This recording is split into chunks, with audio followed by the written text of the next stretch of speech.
Supermarkets hold 3 days of food, not 3 weeks. 3 days. One grid failure, one bad storm, one supply chain hiccup, and 72 hours later, those shelves are bare concrete. I've watched it happen 4 times in my adult life. Every time, the people in line were buying the wrong things. Bread that molds in 4 days. Frozen dinners for a freezer about to stop working. Bottled water by the 12-pack when a household actually needs 2 gallons per person per day. Comfort items that feel like preparation and function like nothing. The list I'm about to walk you through didn't start with me. It came out of the operational food requirements built for small units working in environments where resupply doesn't come. Navy SEALs didn't invent survival food. They pressure tested it against 5 hard filters that eliminate most of what civilians stockpile. I've run every item on this list through my own storage system for years. Some of it performed better than the specs promised. Some of it disappointed. I'll tell you which is which. I've been prepping for 18 years. Started after a 12-day power outage in an ice storm, when my 2 kids were small and I realized my pantry was decorative. Since then, I've rotated stock through 4 serious stress tests. A derecho that took the regional grid offline for 9 days, a winter storm that made the roads impassable for a week, 2 months of supply chain disruption during the 2020 shortages, and a house fire in 2019 that forced us onto emergency stores for 11 days while insurance sorted out. What I'm about to tell you, I've eaten. Back to the filters. 5 of them, and every food on this list clears all 5. 1. Caloric density per ounce. Weight matters the moment you have to move anything. 2. Zero refrigeration required. Your freezer is a clock the minute the grid goes down, and I've watched that clock run out. 3. Shelf life measured in decades, not months. Food that expires in 14 months is a rotation problem, not a supply. 4. Edible without cooking. Fuel isn't guaranteed, and smoke tells people where you are. And 5. Psychological durability. Food that still registers as food after 2 weeks of stress. That last filter kills more preparedness plans than any other failure, and I'll come back to it. 9 items. Counting down from 9. Number 9. Iodized salt. 0 calories. Accept the trade-off because the alternative is worse. The human body runs on electrolytes, and without sodium, you get muscle cramping, cognitive fog, and cardiac irregularities within days of heavy physical output. I learned this on day 6 of the derecho. We were hauling water from a neighbor's well, running a generator on a careful rotation, splitting firewood daily, and I started getting leg cramps so bad I couldn't sleep. Plenty of water, plenty of food, no electrolyte replacement. Once I dissolved a teaspoon of salt in water and drank it. The cramps resolved in 20 minutes. I carry salt in every kit now, including the truck kit. Shelf life is indefinite. Salt is geology. It doesn't age, doesn't oxidize, doesn't spoil. 3 functions on my shelves: electrolyte replacement, preservation for meat and vegetables without refrigeration, and wound irrigation when medical supplies run thin. A 2-pound canister of iodized salt costs under $3 and will outlive everyone listening to this. There's no reason not to have 20 pounds of it stored. Number 8. Raw honey. Sealed jars of honey recovered from Egyptian tombs have tested positive for edibility after roughly 3,000 years. That's usually cited as trivia. It's actually chemistry. Honey runs too low on water activity for bacteria to initiate growth, produces trace hydrogen peroxide through its own enzymes, and sits at a pH hostile to microbial life. The combination means honey, properly stored, effectively doesn't spoil. I've had the same 5-gallon bucket of raw honey on my shelf since 2011. It crystallized twice. Both times I warmed the container in hot water and it returned to liquid. Still tastes like honey. Still works as a wound dressing. I used it on a deep burn my son took from a camp stove in 2017, and the wound healed cleaner than the antibiotic ointment treatment on an equivalent burn the year before. 304 calories per 100 grams. Glass jars break under impact, so I store mine in food-grade HDPE. Buy it raw, unfiltered, unheated. The processed stuff on supermarket shelves has been pasteurized out of its enzymatic activity and is essentially just sugar syrup. Number 7. Hard winter wheat berries. This is the item most preppers skip, and skipping it is the single biggest mistake on most civilian storage lists. Properly sealed in Mylar with oxygen absorbers, hard winter wheat keeps for 25 to 30 years with full nutritional viability. 1 pound delivers 1,400 calories, a complete B vitamin profile, and about 30% more protein per serving than white rice. I've been storing wheat berries since 2013. Pulled a pound from a bucket sealed in 2015 last spring, ground it on my country living hand mill, and baked bread indistinguishable from fresh milled. 3 ways to prepare with no electricity. Soak 12 hours in cold water and eat as a chewy whole grain. Sprout over 3 to 5 days for live micronutrients when no vegetables exist, or grind into flour for bread when you have time. The sprouting option is what separates wheat berries from every other grain on the market. Fresh nutrition out of a sealed bucket, no refrigeration, no growing season, no resupply. Nothing else on my shelves does that. The trade-off is prep time. Raw wheat needs water and hours you don't always have, which is why it's number 7 and not higher. Number 6. Canned sardines. Every shelf-stable protein has a weakness. Canned tuna runs high on sodium and thin on calories. Freeze-dried meat is expensive. Jerky expires faster than people think. Sardines clear all 3 problems. 1 standard tin delivers about 200 calories, 23 grams of complete protein, the full omega-3 profile, and costs under $2 per tin. Shelf life is 5 years minimum, and I've eaten tins 8 years past date with no issues. Pull tab lid, no utensils, no heat required. I pack 2 tins in everyday hike bag and rotate through a case of 24 every 6 months at home. The honest trade-off? Sardines smell. In an enclosed space, they announced themselves for an hour after opening. During the 2019 fire displacement, we were staying in a small rental, and I learned fast to eat them outside. In a bug-in scenario, that doesn't matter. In a bug-out or shared shelter scenario, it might.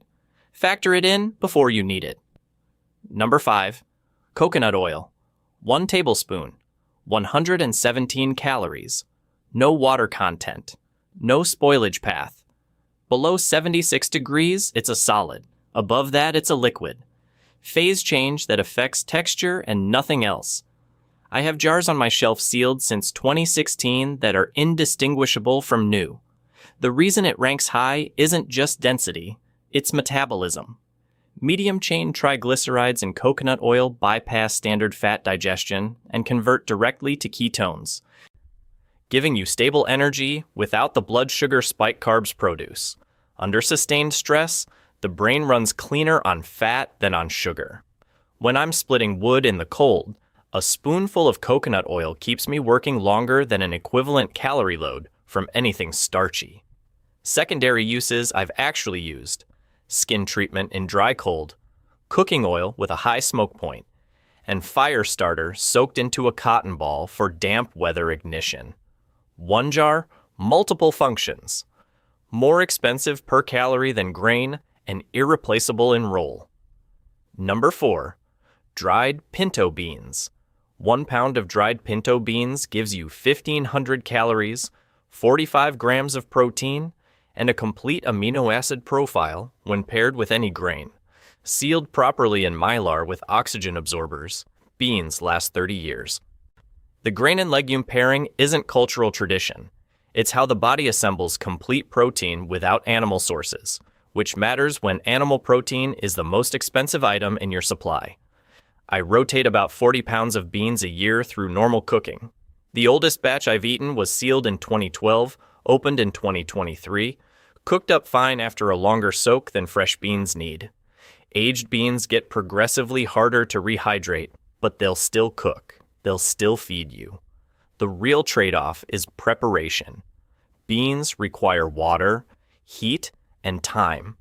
In a scenario where fuel is limited, that's a cost. I've pressure cooked mine normally, which cuts the fuel cost substantially. In a grid-down scenario, I'd use a rocket stove. First 2 weeks of heavy bean consumption will also produce digestive side effects that most survival guides politely ignore. In a shared shelter, it matters. Plan accordingly. Number 3. Rolled oats. 300 calories per 100 grams. 30-year shelf life when vacuum sealed with oxygen absorbers. Edible cold after a 10-minute soak. Those are the operational numbers. The reason oats rank third is psychological, not nutritional. Morale is a performance variable. Most preparedness plans undervalue. On day 8 of our house fire displacement, my daughter, she was 12 at the time, refused to eat another meal of rice, beans, and canned vegetables. She wasn't being difficult. She was 8 days into a traumatic displacement, and she needed food that felt like home. I made her oatmeal with honey and cinnamon. She ate it. She slept that night. The food that kept her functional wasn't the most efficient calorie on my shelf. It was the one that still registered as breakfast. That's what oats are for. They're fuel with a psychological handle on them. Per calorie, they're bulkier than wheat or beans, so allocate storage accordingly. But don't skip them. The moment people stop eating food that feels like food, the plan starts failing in ways no spreadsheet predicts. Number 2. Freeze-dried meat. Mountain House, Augustin Farms, Wise Company. These companies supply both civilian preparedness channels and military contracts, and the overlap is not accidental. 25-year shelf life under standard storage conditions. Roughly 98% of original nutritional content preserved through the freeze-drying process. Add water. Wait 10 minutes. Eat protein that reads, texturally and nutritionally, as close to fresh meat as shelf-stable technology currently achieves. I keep about 60 pounds of freeze-dried chicken and ground beef in rotation. During the 2020 supply chain disruption, when the grocery store meat case in my area was empty for 3 weeks, we ran almost entirely off that reserve and didn't notice the difference in our weeknight dinners. That was the test that justified the cost. Because the cost is real. A number 10 can of freeze-dried chicken runs $40 to $60. Per calorie, it's the most expensive item on this list by a wide margin. The price reflects actual production infrastructure, not retail markup, and there's no cheaper substitute that performs equivalently. Budget for it over time, or accept a lower protein plan. Those are the options. Number 1. Pemmican. Arctic explorers carried it. Plains nations carried it across long movements. Military logistics during both world wars studied it. The recipe is simple. Roughly equal parts by weight of rendered animal fat and dried, pulverized lean meat. The result is 500 calories per 100 grams, which is the highest caloric density you can achieve from natural food without industrial processing. I make my own. About 10 pounds a year, using tallow I render from beef fat I buy from a local processor and jerky I dehydrate at home. Total cost runs about $5 a pound. No specialized equipment required beyond a grinder, a dehydrator, a double boiler, and molds. Shelf life is where the internet claims get oversold. Real numbers. Commercial pemmican holds 1 to 2 years at room temperature and 5+ years in cool, dark storage.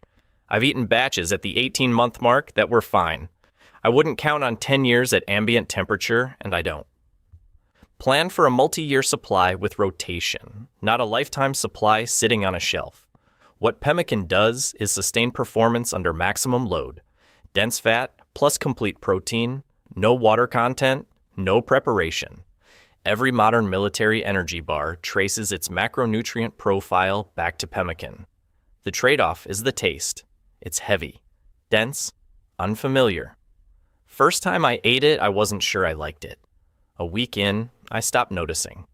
Now I prefer it over most commercial bars when I'm working long days outside. The list, end to end. 9 items. Salt, because the body doesn't negotiate with electrolyte deficiency. Raw honey, because chemistry works, and 3,000 years of shelf life isn't metaphor. Hard winter wheat berries, because 30 years of calories fits in a sealed bucket. Sardines, because complete protein doesn't require a cold chain. Coconut oil, because the brain runs better on fat when the work runs long. Pinto beans, because the grain and legume combination is the oldest working nutrition pattern on Earth. Rolled oats, because morale is infrastructure. Freeze-dried meat, because some costs are priced correctly. Pemmican, because when you strip food down to its essential function, this is what's left. Build it slowly. You don't need to assemble the full list in a weekend, and you shouldn't try. Start with salt and honey. Add a bucket of wheat berries the next month. Work your way through it over a year. Rotate everything regularly, and test it before you need it. Cook a meal entirely from your storage once a month and see what actually works in your house, with your people, at your skill level. You'll find out fast which items your family will eat and which ones you're storing for a version of yourself that doesn't exist. The list doesn't do the work, you do. The list just tells you where to start. Share,